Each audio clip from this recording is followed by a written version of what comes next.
Slob Donald Trump, you got the nerve and audacity to comment on Rihanna, bad a girl, and how she's nothing without her stylist? What about your stylist, you fat?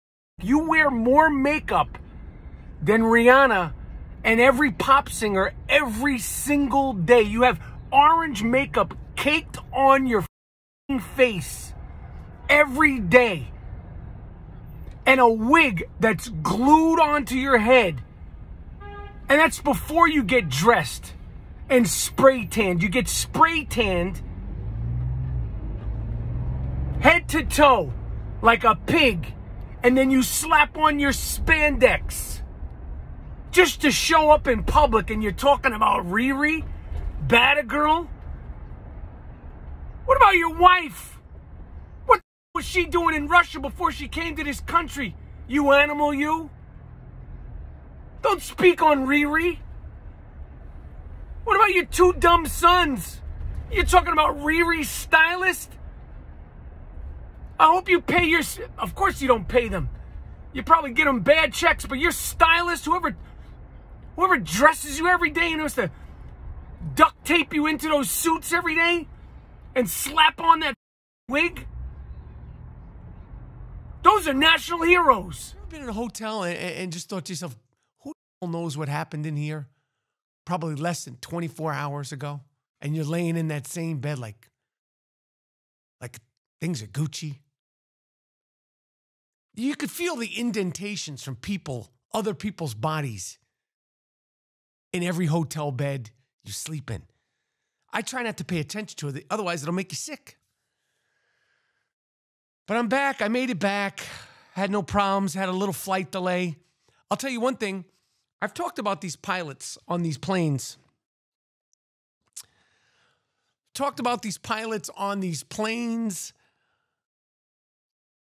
And they sit there. First of all, the flight attendants dial it down, man. I don't know why you got to talk so loud.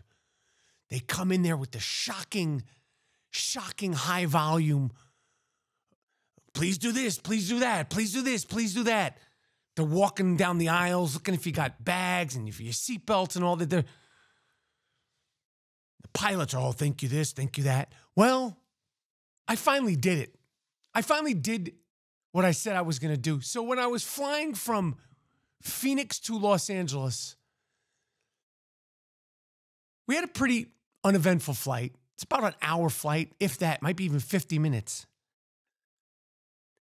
Little turbulence, and then we land, and it literally felt like when we were landing, the plane just dropped out of the sky. It was like 10 feet from landing, and then instead of landing smoothly, he just was like, screw it, and plop, boom. There's no announcements for that. There's no buckle your seatbelts up. There's no you got to pay $1.50 for the drinks, and we don't take credit card. There's none of that. None of that. They don't acknowledge that. It literally feels like you dropped us the last 10 feet before we landed. Where you're like, and I'm like checking my neck. Do I have whiplash? So when we're getting off the plane, I see the pilot standing outside his door with his big eating grin, sitting there. I said to him, my wife passed him first. I said to him, nice landing, bro. Nice landing. He looked at me like he was offended. What do you want, a tip? You're standing there like you want us to acknowledge you and salute you. You don't acknowledge that you dropped us the last 20 feet onto the cement, and no one says anything. There's so many announcements about every single thing, except for the fact that we literally got startled right before we hit the ground. I said to the pilot, nice landing, bro. And I thought he thought maybe I was joking or whatever. Said it to him. I want to let him know. That's a check mark. Like, my wife was asking me the other day, she said, how do they pick the Super Bowl referees? And I said, it's like a scoring system.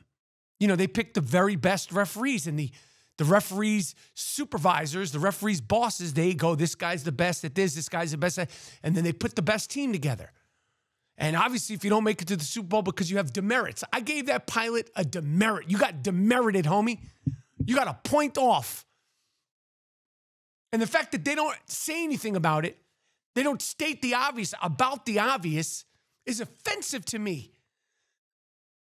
If you're going to talk all through the flight, pat yourselves on the back about this, oh, we're here 17 minutes early, beautiful day in Los Angeles, California. You're going to say all that, then say, yo, I just did a fucked up landing. That was a fucked up landing, people, and I apologize.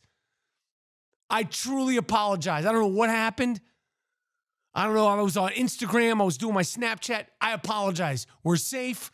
Sorry for scaring the out of you. Because that's what you just did. You just scared the out of me, pilot. And when you sit there, when I'm walking off the plane, like, with your hair and your suit and all that stuff, I say, nice landing, brah. I have to first talk about the passing of Dave Trugoy, Dave the Dove, Plug 2 from De La Soul. The other day, everybody found out that he passed away. And what a very, very sad, sad piece of news to find out. Because obviously, his friends, his family, first, and the fans, and just the loss of somebody who means so much to hip-hop culture, which essentially means so much to popular culture. And De La Soul, man, such an underrated, unique, groundbreaking, one-of-a-kind, influential group, not just for their music, which I have to say that Dave and Paz, totally underrated MCs, completely underrated, because when you think of De La Soul, you think of like one group married together. And that's a great thing about being in a group, but that's also, I feel like, why individually they never got their kudos as individual separate MCs, because they're both ridiculous and have been consistently ridiculous since the day they came out 30 years ago. And everybody remembers when De La Soul came out, like their vibe, the colors, you know, this Daisy Age thing from Long Island, Maceo from Brooklyn, but their whole like beads, peace and love.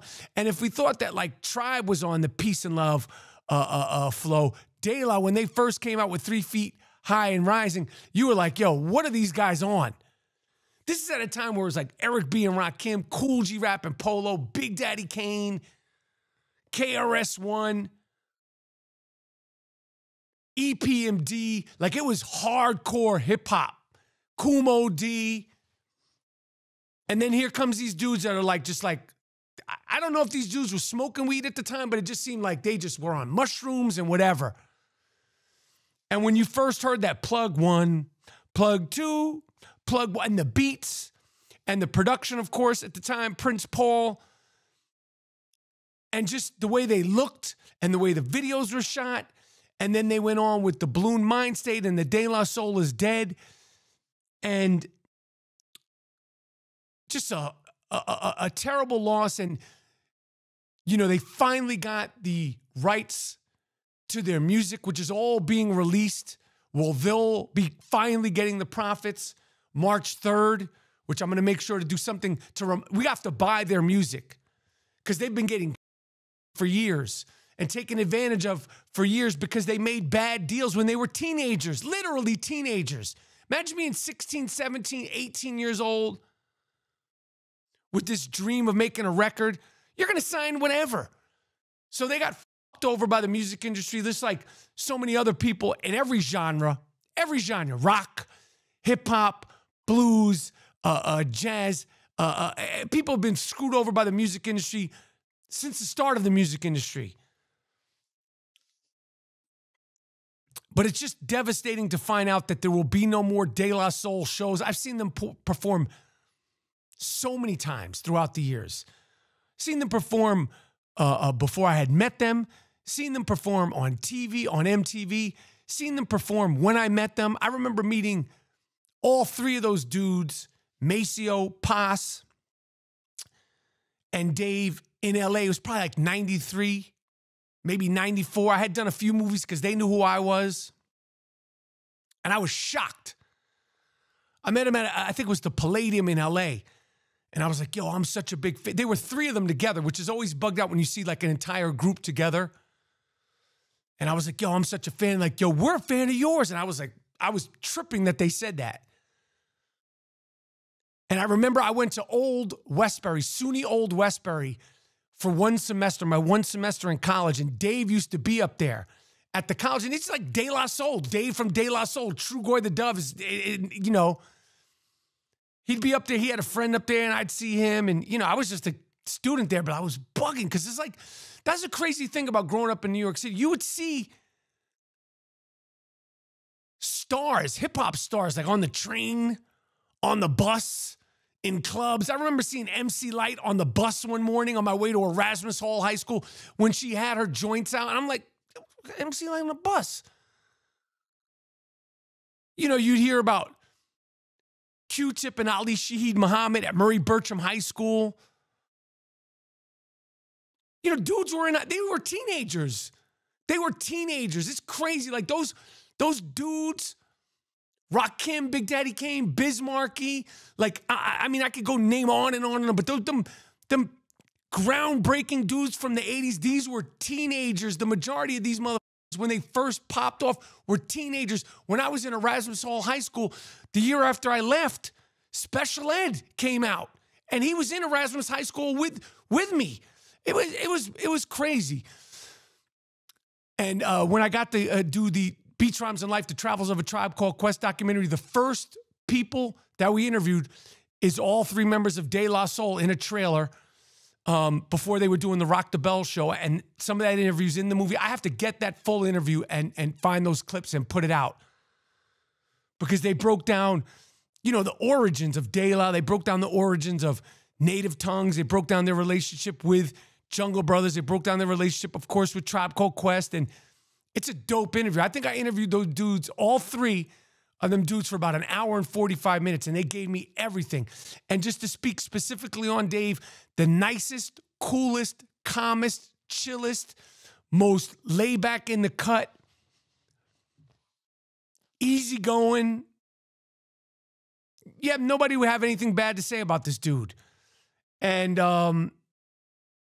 always cool, always just doing his own thing, and just, you could just see his disposition. You look at those young pictures of him when he first came out in De La, that's who he was. Just like this, had this really calm, like sweet, nice, humble vibe about him every single time I saw him. And I guarantee you everybody would have the same thing to say about Dave from De La Soul. And all three of them dudes consistently always cool, chill, nice, calm, humble, and just regular dudes.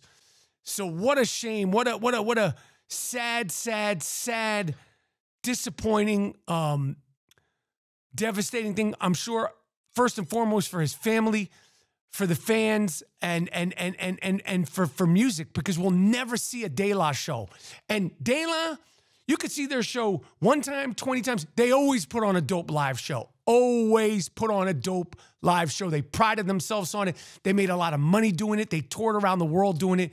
So shout out to De La Soul, their fans, their family, and just appreciate. And remember, March 3rd, buy an album, download the album, stream the album, give De La some of the credit and the financial due that they were that was taken away from them for all these years. And I'll make sure to remind everybody, March 3rd is the day all 6 albums come out. So buy it as a gift, buy some vinyl. I'm gonna find out the exact way the money gets to them, because I know streaming is one thing. Whatever, they deserve everything, because they changed the game. De La Soul literally changed. They changed hip hop. They changed popular culture. They changed music. And you look at going into the Super Bowl, you look at so much of hip hop is is just, whether it's blatant, whether it's obvious, or whether it's just little slangs being thrown out by the broadcasters, whether it's little slangs being thrown out during the commercials, hip hop is all over the place. And one of the true groundbreaking groups that started it at a time, like I said, where it was Dookie Chains, it was Dapper Dan, it was Thuggish Ruggish Bone, it was, even if you were on that KRS-One-P, like, it was rough. Hip-hop was rough. It was macho. It was, Dapper Dan joints. It was baseball. It was, and De La came with this whole other vibe, a whole other thing. And they started it. They were one of the first ones to do that, along with Jungle, along with Tribe, along with Queen Latifah, Moni Love, and that whole Native Tongues clique. But they were right there. So shout out to them. But let me talk about Riri. Oh, the controversy. The controversy over Rihanna. First of all, she has said she's pregnant. Immediately you could tell that something was going on. What can I say about Riri? What can I say about Riri? First of all, she came out there in a day and age when everybody has guests, when great rappers can't put out an entire album without this guest, that guest. I don't know when the last greatest rapper of all time has put out an album without a guest coming out there. Last year, the Super Bowl was sick. Snoop Doggy Dogg, Dr. Dre, Eminem, 50 Cent, Kendrick Lamar. Of course, Dr. Dre, he needs guests because he's a producer. But Riri came out there with a bun in the oven, dolo. She came out there pregnant, dolo on the mic. No guests, no hoopla, no skin, no fancy this, no TNA, and killed it. And some people are like, oh, well, she lip sync. Whitney Houston lip sync when she did the national anthem. Everybody that performs during the Super Bowl lip syncs. It's a technical thing.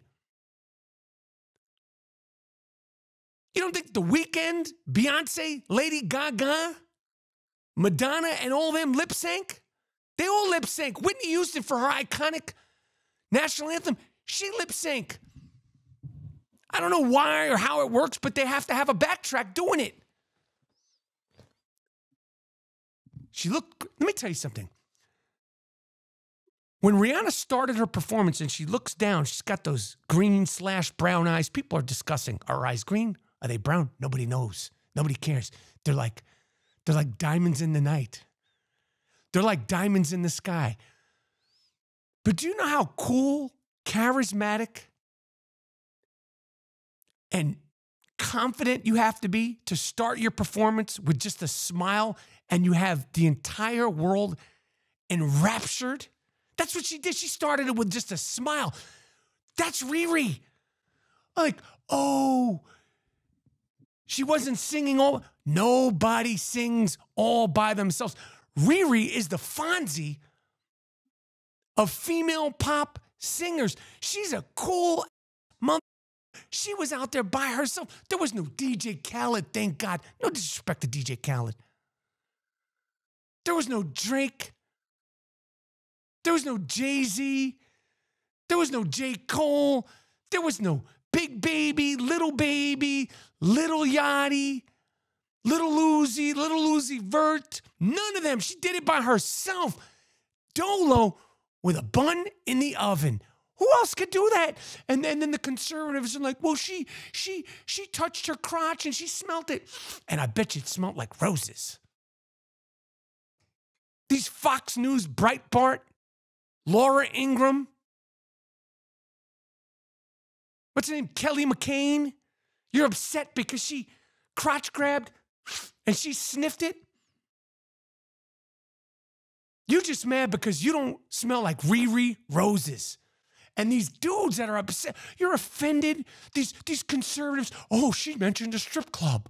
Oh, she grabbed her crotch. Was that offensive to you? You dress up with lipstick and pink pantyhose, and you go to cheap motels on the weekend, and we don't know what you do in there. And you're upset about Riri grabbing her crotch?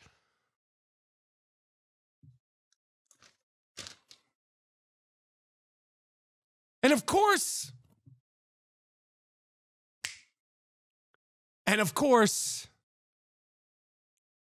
Donald Trump, he had to get in on the act.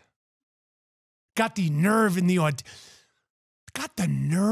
audacity to insult my girl Riri.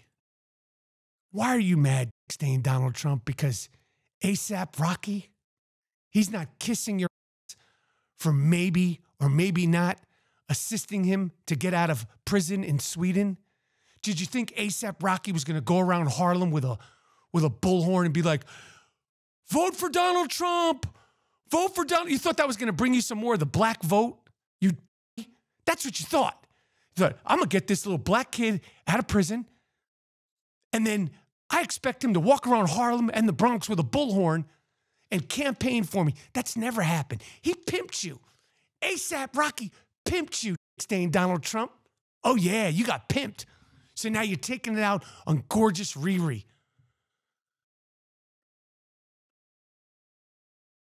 On Truth Social. Yo, if you really want to see what's going on with Donald Trump, go to Truth Social. I have a Truth Social app. I post all my Donald Trump rants on Truth Social.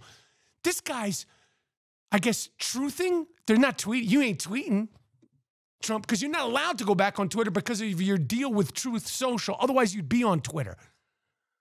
I know you're trying to figure out a way to break a contract with your own social media platform. I know you're struggling to figure out, how can I tweet on Twitter and not get sued by my own social media platform? You're trying to figure it out.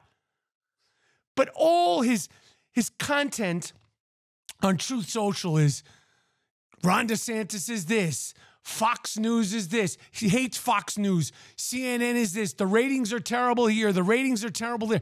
And then you got the audacity to go up there and say that Riri, without a stylist, she'd be nothing. She's bad at everything. What about your wife, homie? What about Tiffany? What about Ivanka? What about your wife? What was your wife doing before she came to this country? Talking about Rihanna needing a stylist and being bad at everything. What about your whiz? Huh? Miserable Melania, Les Miserables, who can't even make eye contact with you for more than a second. What does she look like without a stylist?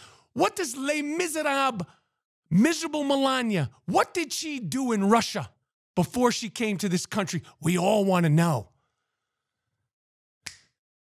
And then you watch the performance, and you're probably just like, oh my God, dying at the beauty that is Rihanna, fawning over the beauty that is Rihanna. You're probably watching it with your two dumb sons, dummy number one and dummy number two.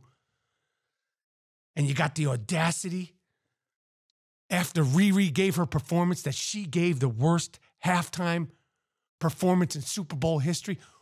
Who do you want up there, Donald? You want Kid Rock to go up there?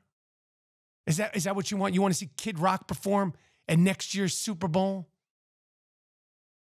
Huh? What do you want, Taylor Swift? Taylor Swift's not rocking with you, Duke. Rihanna killed it. It smelled like roses. She's the best. And some people say, well, she hasn't put out music. Let me tell you something. Rihanna doesn't seem like the type of artist who's in dire need to produce and make art. And this is no disrespect. I'm one of those people. I got to keep going. I'm sick. I have a perpetual need. Beyonce, perpetual need. Nicki Minaj, Rihanna's like, yo, I made my money. I'm from Barbados. I got my Fenty makeup. I smoke my weed. I got a boyfriend / husband. I don't know what A$AP Rocky is. I got one kid and I got another bun in the oven. I'm good. Plus, she just put out one song. It's nominated for an Academy Award. What more do you want from Riri? She did great. Saying Donald Trump is a slob. And the Super Bowl was very fun. Moving on. So I have given myself the nickname White Magic Mike. Added on to my longtime nickname, White Mike. Because my wife and a bunch of her girlfriends on Super Bowl Sunday, before the game started, they went to go see Channing Tatum in Magic Mike's Last Dance. Now, let me tell you something. My wife goes to see all the Magic Mike movies as soon as they come out, like a lot of women do. They love this Channing Tatum. I mean, they love this guy. It's like a ritual. It's like a religious experience. They go, I saw the first Magic Mike. I believe Steven Soderbergh directed it. And I had enough. I had enough abs and in my face in a ginormous screen. No disrespect. I got it. I understood it. I didn't need to go see part 2 and Magic Mike part 3. But the ladies do. God bless them. And I rock with Channing Tatum. He's a dope actor. I've met him. He's chill. He's cool, calm, collective, got a dope career. Built a franchise around slinging. Channing Tatum has made an entire franchise around slinging. Respect and a whole bunch of other things. I'm not demeaning this. I rock with Channing Tatum.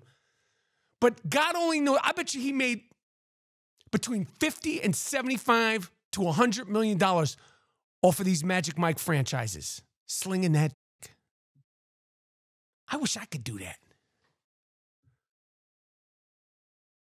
You know how good of a dick slinger you have to be to make not 1, not 2, but 3 movies that people come out in droves to see?